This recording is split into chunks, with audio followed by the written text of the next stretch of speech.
For today, I'd like to let Adam here take the lead and talk to us a little more about real estate and how things are going nowadays.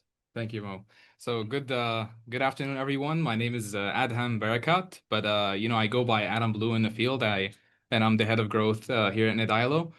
Before we get into today's session, I wanted to share a bit about my background so you guys understand where my perspective comes from. So over the past few years, I was a closer for a real estate company out of East Texas.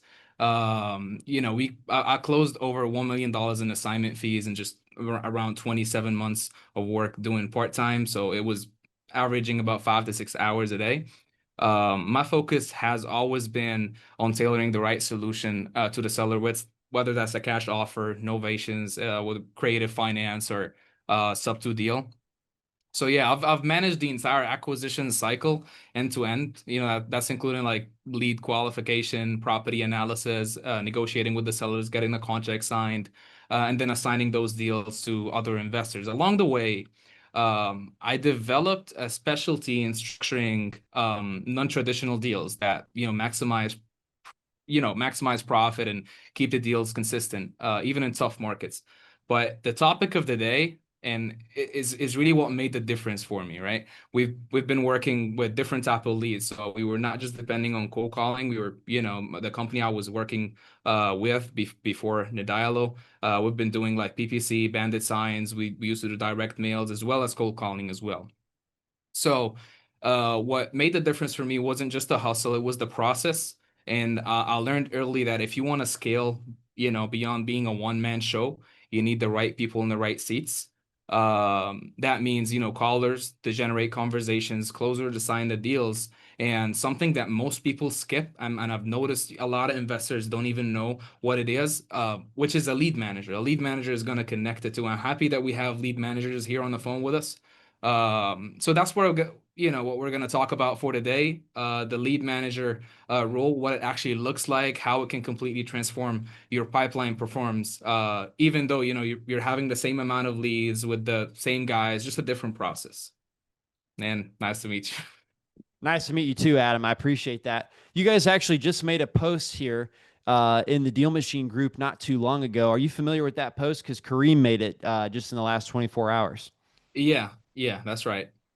So a lot of times people think, oh, it's just calling, but you guys are talking about the importance of how do you follow up with that list, right, in this call. So maybe you guys could break down what your strategy is.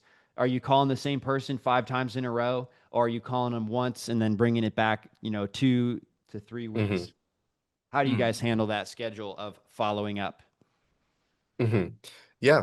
So if you guys didn't see that post, it's on the DealMachine community on Facebook. And this analysis, it was done on a huge database of calls. I think it's almost 500,000 calls that we made.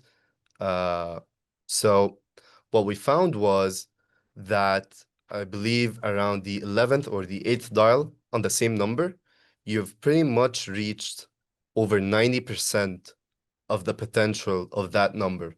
And any more calling beyond that basically doesn't get you enough in return. So how we optimize that is through looking through the dialer settings, through making sure that we use the right cadence, like you mentioned, David, making sure, okay, if we reach someone, let's say in the morning, the next day, once we try them again, okay, let's try a different time. This time, let's go for the afternoons, for example, maybe once in the evening. That way, you're not just blasting the same person at the same time every day, and they're never gonna pick up. Got it. I know a lot of people they wanted to call 5 times in a row, but on the DealMachine dialer we actually blocked that because if you really Mm-hmm. bother people, that's what actually spurs up frustration that turns into a lawsuit, right? It's like, dude, look at this guy. He called me 50 times in a month, right? So it's like pretty hard for, I mean, just you're really bugging people at that point. So we don't like that, Mm-hmm. and I like your approach as well. Um, what are some Mm. other key things that you've learned in the past? Big takeaway that you guys told us the last time you were on was in DealMachine, when you export those phone numbers, we actually provide you how much utilization they have. That's how many people are picking up. And you said 90% of our leads come from the people who had moderate or high utilization, which means people that pick up, right? So what are some other things like that that maybe you learned since you were on last? That was a good Mhm. one. I mean, that if you gave us something like that every week, that'd be just so much value. Yeah, it's a gem. It really helps boost your contact rates. Um, for this week, I really think that you should be using DealMachine more effectively, using the information that we just shared, that you shouldn't really be blasting the same list for a long time. You know, for real estate, it's good to be local. It's good to be close to home, know your market. But at the same time, if you try to spread out a little, the fresher the data and the less that you've dialed the list, the more potential you'll have. Because I think on the same post that we made, uh, around the fourth dial, on the same number, you've reached, I think, over 85% of the leads that you can get. So the more data you keep pulling and the more data and the fresher it is, the more leads that you're going to be pulling in. So how often are you exporting the same properties? The same properties, well, it depends because some automations that we have as well is, if someone tells you, I'm not interested at the moment, you should follow up with that person because, first of all, that's a correct contact, they own that property, and that phone number is active. That kind of person, you should have them on a special list where you maybe follow up with them maybe in a month, maybe in 2 months, depending on their situation. Maybe you have them on an SMS drip campaign if they consent to that, of course. So basically, what I want to say is you want to make the most of what you have. Got it. Let's talk about the question from Rudy. They said they were relying on texting and they had a lot less deliverability when they had to put new words in their text messages. And so, what do you say about that? Are you exclusively dialing or do you also do text messaging? We also do texting, Okay. but I believe someone mentioned this earlier, with the addition of the new laws, and then you have to add the stop to unsubscribe and all of that, the efficiency and the effectiveness of SMS generally has went down a bit. However, it's still really powerful in terms of following up because, you might get an interested seller today and then you call them the next day, you keep calling, they never pick up. But if you leave a text, okay, they recognize, this is 123 that called me earlier, and then they're gonna pick up the next time. Got it.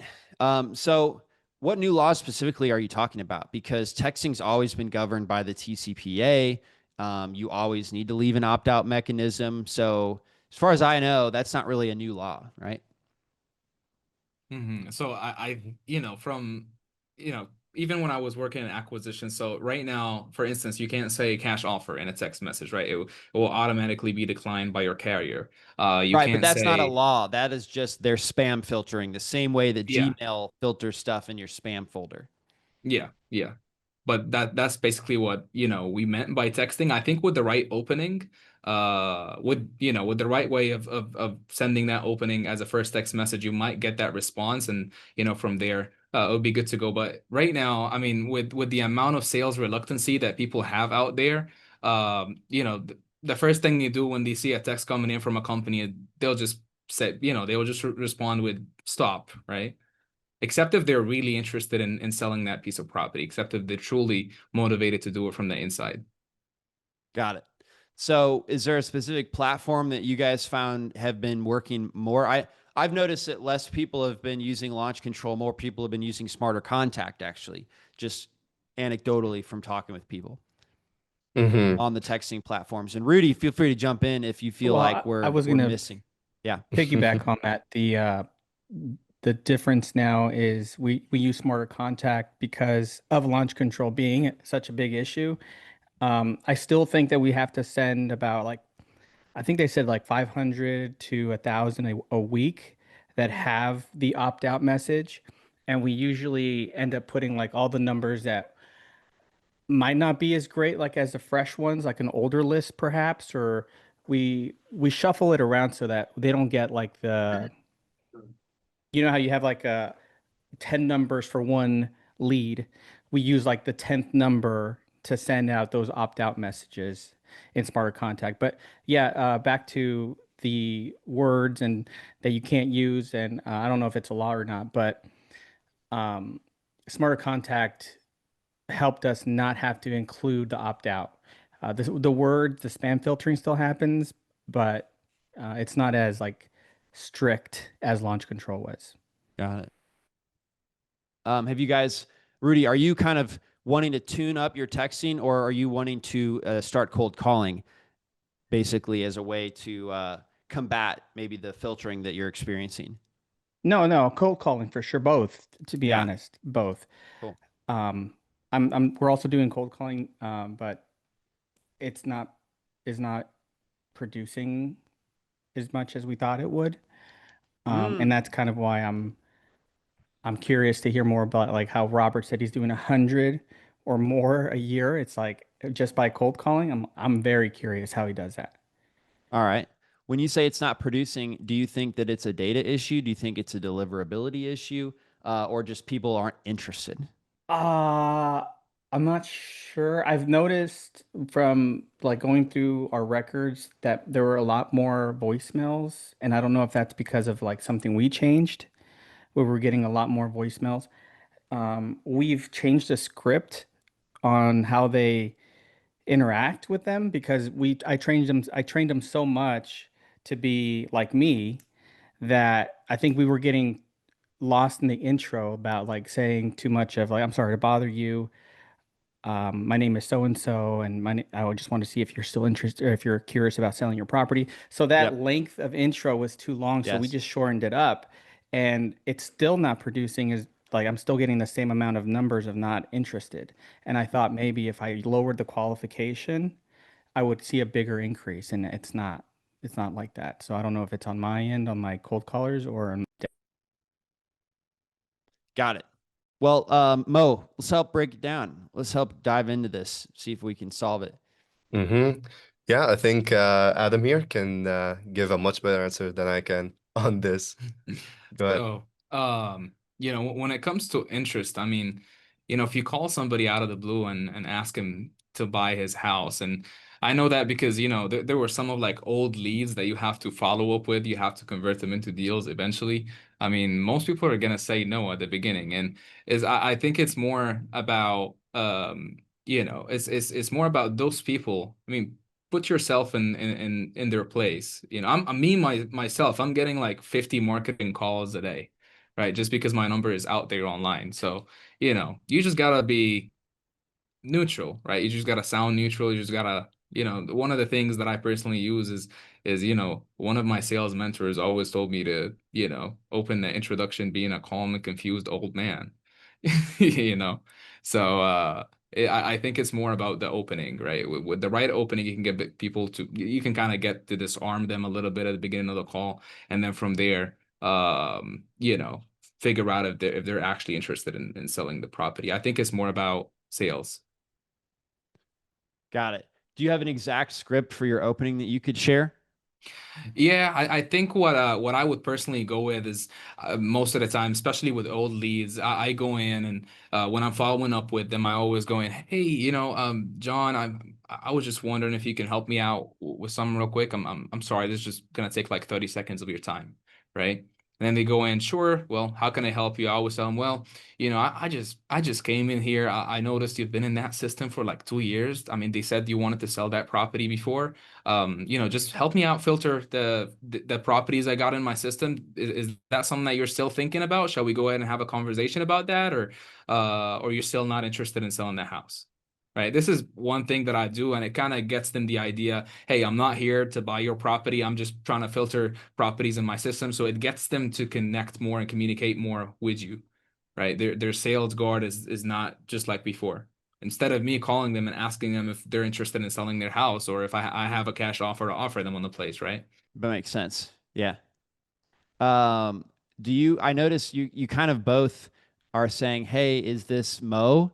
But a lot of the advice that I've received and actual success that I've had was saying, just assuming that it's Mo. Mo, hey, I'm just calling about your property. So have you experimented with that at all? Yeah, I think it's always better to, when I said the intro, no, I mean, you're definitely right. You always gotta assume it's the right person. So I go in like, hey, John, well, I was just wondering if you can help me out. Well, obviously you know the name, right? You're not gonna call someone you don't know, right? So, so yeah, you always gotta assume it's the person that you're talking to, except if you're dialing, like, let's say, because I've heard, someone had a meeting with me before and told me about an issue where he was having which is, he has like cold callers. Like he used to work with a call center. He only dials like probate lists, right? And the issue that he had with these callers is like, those are probate lists. So the name on the record, the name for the, contact is not the owner of the property. So people shouldn't go in there and say, hey, John, this is, and then, they go into the conversation because immediately, I mean, if you have a relative, if you have your father, if you have your mom, they recently passed away, the last thing you want is, for someone to give you a call and ask for them to call you, right? So, unless you're dialing like a probate list, you always assume it's the right person. And this is why even here, when we're pulling like different criterias of lists for our clients, we always divide them according to what type of list it is, right? So even if it's like, the list with the name of the campaign that we're dialing for, we always get tags internally to filter out, like probate from vacancies for tired landlords, etc. Got it. So let's give Rudy some type of metrics so that he could put a benchmark on his versus yours. So let's say you have a list of 10,000 properties, right? Maybe you have 3 numbers per property, 4 numbers. Mm-hmm. So that's like 40,000 phone numbers that you have to call there. Mm-hmm. How many of those are going to be like the right person answering, even having a conversation, would you say? Mm-hmm. You know what I From mean? our It's like, let's give them experience, a breakdown. Let's help them troubleshoot. Be like, yo, is this a deliverability issue? Is this a data issue? What's going on? That's what I want to help and give Rudy. hmm yeah, from our experience, specifically with DealMachine data, we've seen wrong number rates on lists like this. It could go down to as low as around 5%, or on average is gonna be maybe between 10 and 15, which is pretty damn good considering that we've used a lot of providers in the past, and these numbers, they're pretty solid. Jeff's saying, and Jeff, love that you're contributing there. Jeff, you're doing some cold calling, right? So you're seeing what, a 15% contact rate? That's when Correct. people pick So up.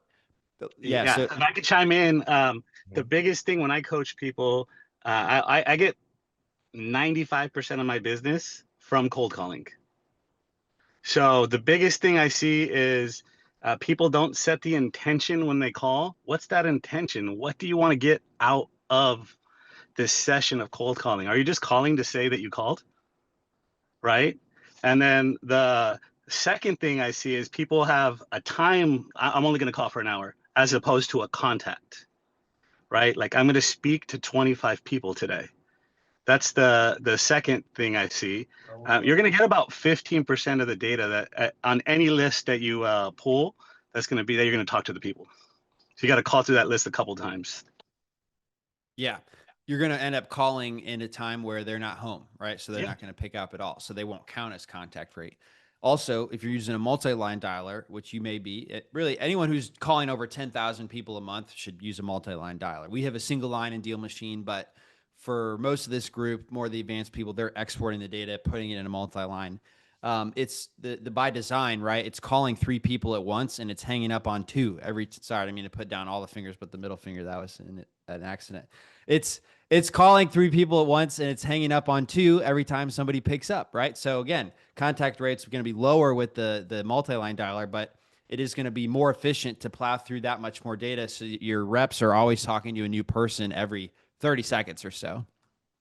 So, Rudy, how's this helping? Is this helping at all? Yeah, it's I'm glad you're taking control of this because you're like thinking what I was trying to grasp is Give me some numbers that everyone's kind of going through because I'm like pulling up my sheet here, and my wrong number rates is way higher than 5%.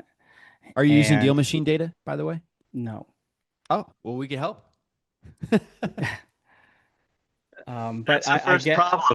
You Oh, you have to use DealMachine. And can I just chime in on one more thing real fast? yeah. I'm gonna run right now. The intro when you guys are calling, I never ask for the person. I assume if I'm calling David, David's answering, and I just say, "Hey, I was calling about your property here in Hayward." Or, "Hi, this is Jeff. I'm a local home buyer. I was calling about your property here in Hayward. Just curious if you had any thoughts of selling it this year." Straight to the point. "Oh, I don't own a property." "Okay, great. Do you know anybody in the neighborhood that's thinking of selling?" "No." "Great. Well, thank you for your time." If they're not the owner, they're going to tell you they're not the owner. 100%. Appreciate it, Jeff.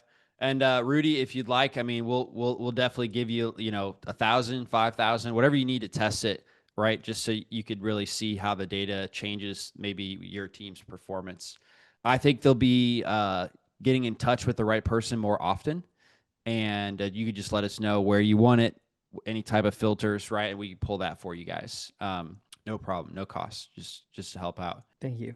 Yeah, I was going to say another just benchmark is usually it's like 5,000 calls to get like a deal, and it's obviously going to depend on your skills, et cetera. But it's kind of like people who have like 5 reps, they may have like so many leads per month, but it ends up working out that a rep might get a deal every 4 to 6 weeks. So it's important to know that, so that way you're not like discouraged because you called for 3 weeks and they got no deals. So Adam, like how often would you expect a full-time rep to get a deal? Right? Was 5,000 calls you think reasonable? I think the given my previous knowledge, I measure it on the amount of leads and not the amount of dials. I think Mo can help more with the amount of dials. But me personally, with cold calling leads, as long as they're warm and you're not just taking any cold leads, because me personally, I think it's more about the quality than the amount. Some people out there, they want to get as many leads as they can and just dump their CRM. I think every 30 to 50 leads, you should land a contract. And the measurement I was going with personally is, and I'll talk about that in a few, which is, the lead manager was the one getting in touch with these leads. Every 9 appointments I receive, I used to get 5 offers out of these, and for every 5 offers, there's 1 contract that's signed. So the formula is, from my perspective, every 30 to 50 leads, you get an average of around 15 to 20 appointments. From 15 to 20 appointments, you should land at least about 9 to 10 offers, which is 2 contracts, right? It also depends on the quality of the leads, the market. There's a lot of variables into it, but this is my own numbers given that I was working in East Texas. Okay, got it.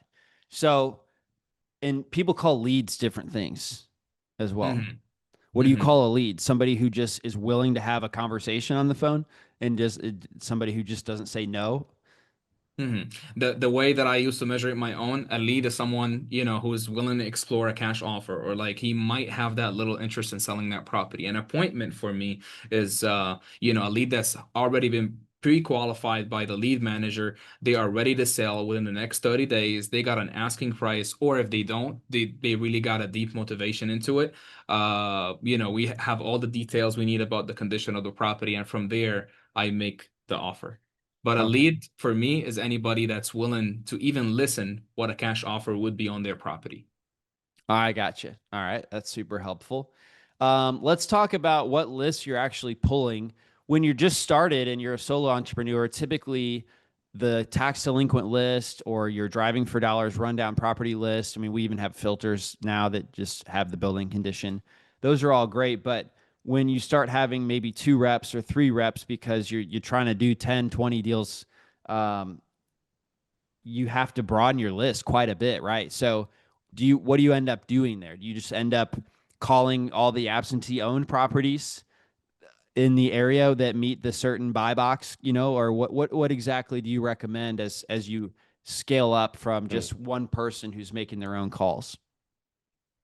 Yeah, once you scale up, we've found that, uh, you know, once you start to broaden your coverage a bit, you start getting results a lot faster. okay, if you do, you know, stay in the same area, but like you mentioned, maybe target just the absentee owners. You start, having less and less filters on your list. Motivation's gonna go down as well with that.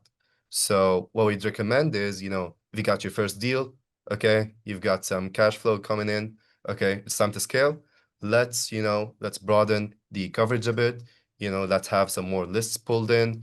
Let's have these really niche, high quality lists, maybe the vacant, maybe you stack the tax delinquency with out of state, for example, and then you basically touch on these really niche, high quality lists in a broader coverage area. And then once you find your market and you find, maybe you did 2 deals in this city and things are going really well, you have good connections with buyers, you start to focus and hone in on that market more. And, it's okay if you have less filters there because you know that you're gonna get that deal closed. I think there is also one more thing, to get more deals in general. My perspective, I never tell people to depend on one lead source. I think it's always good to divide your marketing budget across different lead sources. PPC, definitely I would recommend it. I know sometimes it takes like 10, 12 touch points to get a hold of a lead. You might not have any information. There's a lot of refunds going, you have to keep aside in your CRM till the end of the week. But one more effective thing is direct mail. I mean, we personally don't do it, but I'm just, telling my investor friends out there, direct mail also works pretty well. But if you got lead managers or people in the office to, pick up phone, because I don't really recommend a closer or like an acquisition rep answering the phone on those direct mail, because you usually send like a postcard with like a fake check, or if you want to sell your house and then you put a value of the property, which is usually very close to what the Zillow estimate is, right? Then people just give you a call and say, hey, I want my money, I want that check, you promised you sent me over a check last week for like $70,000, I want that check. So you always got to have someone to disarm them a little bit, soften them before you get them over to the closer. But yeah, I think always divide your lead sources. Don't just depend on one lead source, because even if you're in the same coverage area, not all people are gonna pick up the phone. That's one, but some of them might fill out their information online. Some of them might call a direct mail. Like if they got a postcard, some of them might actually call that number on the postcard. Jeff says his definition of a lead is somebody who's going to sell in the next 10 days, and a suspect. Oh, wow. He has a category called suspects. I like it. Is anyone who might sell in the next 90 days. I gotcha. Yeah, there's a lot of it's a lot of process. It really depends on your own operations and structures within. And this is why, like with any of our clients, we never force a specific quality or criteria or qualifications for a lead. You come in, you talk to us, you tell us what is your qualifications, what is your criteria, and from there we're able to work it out. But I did want to say for Samuel, who joined this call saying he's looking for his first deal, I agree with you, but I wouldn't tell Samuel to do multiple lead sources at once. Right?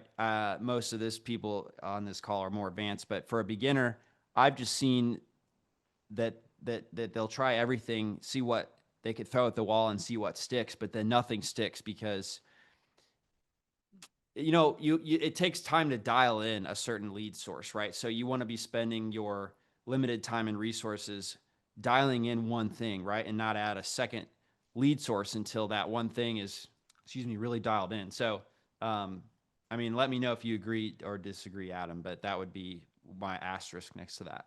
I definitely do agree, because it's all about the budget as well. When you're someone that's still a beginner, you want to get in the field, most probably you will not have like, $20,000 saved up, and you're willing to sacrifice there, right? So yeah, I think for a beginner, I always advise to go with cold calling leads because they're more efficient. But along the way, with you scaling, with you growing, you always add, more lead sources. I was just going to say, what else do you want to tell us before we sign off? I think what I see is a problem mostly, right? Considering that I talk with a lot of real estate investors, even till now, out of my network is, um, you know, and I'll say this with all honesty, if you have a closer, right, in your company, or if you're doing the acquisition job yourself, and you're wasting like 70% of the time dialing all those old leads in the system, you're really wasting the potential of a closer. A closer should be spending time running numbers, analyzing properties, closing deals. He should not be the one nurturing. He should not be the one, some people call a lead manager a follow-up specialist. You call it whatever, but most importantly, think of it like this. Your closer is the surgeon, right? The lead manager is the nurse, who preps the patient, right? Sterilizes the room, and then they hand them the scalpel at the right time or the right moment. Without the nurse, the surgeon wastes time doing the prep work instead of actually operating, right? And this is why I think lead managers are so important, because if you're a closer, you get 100 leads dumped on your desk, you spend your morning, which is like your potential, following up on cold conversations, chasing people who are not ready, or updating CRM notes. By the time you get to a hot seller, you're already exhausted, you're rushed, you're at the end of your day, because most people are gonna, want to talk after they get off work. So what is the end result? You close fewer deals than they should. And the reason I personally closed, like, a lot of deals over 27 months where I was working with that exact company, is really because of the lead managers. Because do y'all here, like, do you guys all know what a lead manager is, or are there somebody here that, I do. doesn't know what it is? Yeah, I'm gonna leave me. I'll just tell you real quick. I have a cold calling team. I have someone who does SMS, someone who does cold calling, and we've just started calling probate leads too. And then we have an Mm-hmm. acquisitions manager who, once it gets through me, so the cold callers set the appointment for me, so it's not considered a deal yet for Chris, our acquisitions manager, to take on. So I filter through it, I qualify them even more, and then I hand it over to Chris, our acquisitions manager. So like he said, I follow him up. I basically try to alley oop it to him. I set up the pins and he knocks them down. However cliche you want to say, that's really what I do. Mm-hmm, mm-hmm. I think this was the exact same structure that I was using in the past. But it's not just cold calling leads. Like, it doesn't only work with cold calling leads. A good lead manager is also a safety net for all of your lead sources. Because, for instance, let's put PPC leads into example. These are expensive, right? We all know that, but they often take multiple touches to connect. Lead manager makes sure every one of them is followed up with until the contact is made, so you're not burning ad dollars, collecting the right information about the PPC lead. Personally, the last thing that I wanted when I used to do acquisitions is call prospects while I have no idea what this property is. I like to, me personally, there are other people who likes to run their numbers, run their analysis on the phone. I always like to I'm organized. I always like to have everything in front of me. That way I can help the seller most. I always go for a one call close with the prospects. Um, or let's not forget, right? They also build rapport with your leads. So they build connection over time. Yes, they're not closing, but they're humanizing the conversation, listening, making sure the seller feels heard. They analyze conversations, see patterns in the numbers, and I would say, not like a closer would do it, but enough to say, hey, 70% of our PPC leads are asking about timeline. Maybe we just need to adjust how we frame urgency in our script a little bit. So they give you more analysis about how your process is going too. So, if I want to put an example for when I was closing, instead of wasting, as I said, 70% of my day chasing cold or nurturing the leads, I only spoke with serious sellers. My energy was higher. I was more prepared. My closing ratio went up immediately. I was getting contracts signed maybe around 8 to 9 contracts a month. Which is, I think it was pretty good, because before then, when I didn't have a lead manager, I was only getting about 4 contracts a month. Closers, they should be negotiating, structuring deals, and signing contracts, not, babysitting a timeline. So that's just how I do it. So. Thanks for listening to the DealMachine Real Estate Investing Podcast. Please leave us a review and follow along wherever you're listening to your podcast.